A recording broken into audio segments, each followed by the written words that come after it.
कधीच नाही चुकणार तुमचे फेवरेट टीव्ही शोज झी5 सोबत, तेही एकदम फ्री।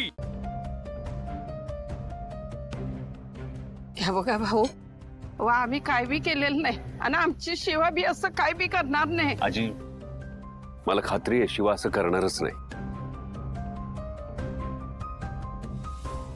सीता, हे सगळं काय आहे? मी काहीही चुकीचं केलेलं नाहीये। मला माझ्या मुलाचा विचार केलाच पाहिजे। त्यासाठी तुला कोणीही अडवत नाहीये, पण तुला शिवा आवडत नाही याचा अर्थ असा आहे का की तिने हे किडनॅप केलंय? एवढा विश्वास? अहो, त्या मुलीने जे जे काही केलंय ना आतापर्यंत त्यानुसार ती हे करूच शकते। तुम्हाला अंदाज नाहीये तिचा। तिच्याच काकाने आपल्या आशूला किडनॅप केलं होतं, त्याच्या जीवावर बेतलं होतं, आठवत नाहीये तुम्हाला? ही सगळी मंडळी ना तशीच आहेत। सगळ्यांना एका पारड्यात तोलू नकोस सीता। एक मिनिट भाऊ, सध्या ना आशू मिळणं जास्त महत्वाचं आहे आणि म्हणूनच तिच्या घरच्यांना मी इथे घेऊन आली। आणि मला जर कळलं ना या गोष्टीची यांना आधीपासून कल्पना होती तर मी या सगळ्यांना जेलमध्ये टाकणार। अगं पण ताई, शिवा गायब आहे त्यांनी स्वतःहून सांगितलंय ना। मग म्हणजे त्यांनाही माहित नाही की शिवा कुठे येते। वा, आता तू यांची बाजू घेणार? म्हणजे तुझा जीवाभावाचा मित्र गायब झालाय याचं तुला काही वाटत नाहीये? कीर्ती, तुझं डोकं फिरलंय का? काय बोलतेयस? काय चुकीचं बोलते मी? आता ह्याला ही माणसं जवळची वाटायला लागली। या घराने, या घरातल्या माणसांनी ह्याच्यासाठी काय केलंय हा विसरलाय। कीर्ती, उगाच भलत सलत बोलू नकोस हा। नाही भाऊ, बरोबर बोलतेय ताई। मांजा, नाही, खरंच आहे ना, या घराने खूप केलंय माझ्यासाठी आणि म्हणूनच या घराचं आणि माझ्या मित्राचं कायम भलं व्हावं असंच वाटतं मला, आणि ते फक्त शिवाच करू शकते। मांजा, नाही करू शकत ती मुलगी सगळ्यांचं भलं। अरे बघ ना, तिची फॅमिली बघ, त्यांना किती त्रास होतोय तिच्यामुळे। पण या सगळ्यात यांचा काही संबंध असं नाही वाटत मला। नेहा, हे बघ, तू नको मध्ये पडूस, तुला काही माहित नाहीये। हे चेहरे साळसूद आहेत फक्त, हे चेहऱ्या पलीकडची माणसं आहेत ना खूप भयानक आहेत। कीर्ती, अगं त्यांच्या वयाचा विचार करून तरी तू हे बघा, मला फक्त माझा मुलगा परत हवाय, मग त्यासाठी मी कोणाचीही गय करणार नाही। पण सीता कम नेहा, तू मध्ये पडू नकोस, सीता करते ते अगदी बरोबर आहे। सीता, आशूला शोधायचं म्हणून तू यांना त्रास देणारस का? काय चुकीचं करते आई? तू तर बोलूच नकोस हा। तुला कल्पना नाहीये तू किती चुकीचं वागतेस। नेहमी आम्हीच कसे हो चुकीचे? त्या मुलीने एवढी भांडणं केली, एवढ्या मारामाऱ्या केल्या, चुका केल्या, तरी चुकीचे आम्ही। तिने तुमच्या मुलावर हल्ला केला तरी बरोबर ती। असं कसं? तुमचा ना आंधळा विश्वास आहे त्या मुलीवर। आंधळी तू झालीयस सीता।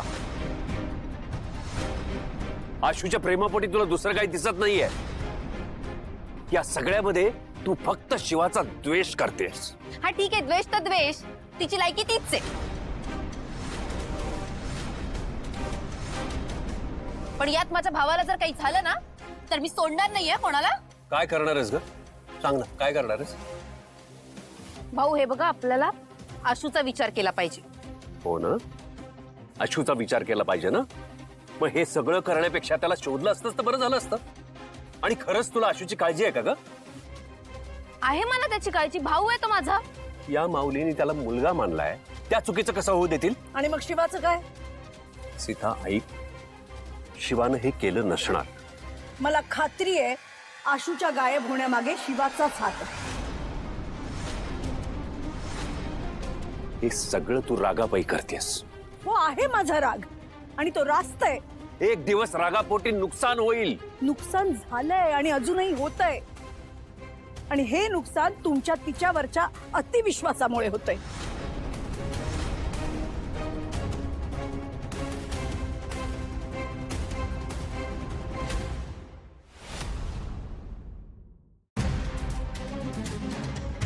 हे बघ आई, ए तू वेडी आहेस का?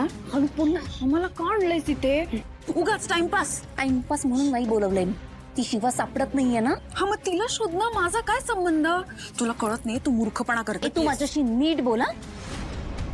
ती शिवा सापडत नाहीये म्हणून तू मला इथे बोलवलं. आणि लक्षात ठेव, तुझं सत्य इथे कुणालाच माहित नाहीये अजून.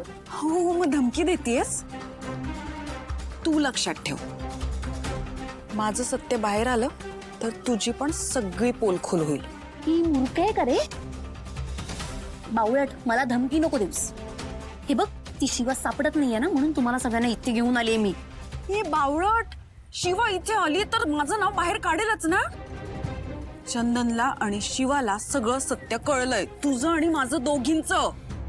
आणि हा, जर माझं नाव बाहेर आलं ना तर मी तुझं पण सगळं बाहेर काढेन. माझ्या लग्नाच्या वेळेस जे केलं होतंस ना तेही आठवतंय? चंदनला हाताशी घेतलं होतंस ना? मला पळवून लावण्यात मदत केली होतीस. तुझ्यामुळे शिवाचं आणि आशूचं लग्न झालंय. आणि हे सगळं जर तुझ्या आईला कळलं तर तुला समोर उभं करेल ती? मग जे करशील ते लक्ष देऊन कर. मला किट्टू डार्लिंग, तिच्यावर चिडून काही उपयोग नाहीये. आपल्याला आता यापुढे ताकही फुंकून प्यावं लागणार आहे, कळतंय का? पण हे सगळं सत्य जर सगळ्यांसमोर आलं तर तर आपण संपू सुहास. मग आता पुढे काय करायचं ठरवलंयस? कमी काही विचार करू. एक मिनिट.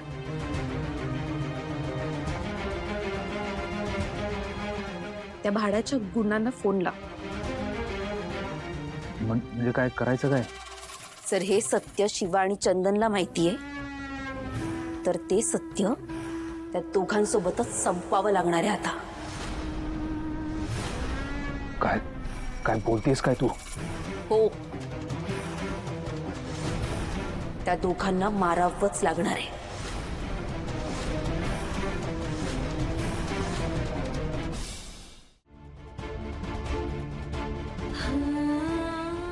एखादा माणूस त्याच्या वैऱ्यासोबत सुद्धा असं वागत नाही आणि तू तुझ्या सख्या बहिणी बरोबर असं वागलीस. हो, वागले मी असं. केलं मी सगळं कारण माझ्या हक्काचं सगळं तिला मिळालं. माझ्या नशिबातलं प्रत्येक सुख तिला मिळालं. म्हणून आशूला इमोशनल ब्लॅकमेल केलं मी. आशूच्या मनात शिवाबद्दल राग निर्माण केला मी. शिवा, ए शिवा,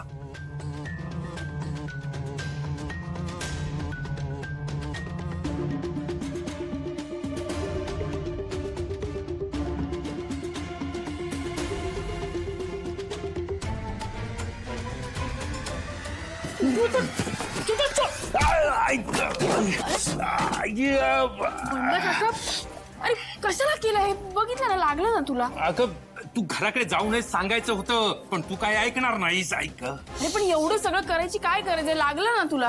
अगं पोलीस आले होते तुला शोधत. पोलीस काय येतील इथे? अगं आशू किडनॅप झालाय, त्यासाठी पोलीस आले होते.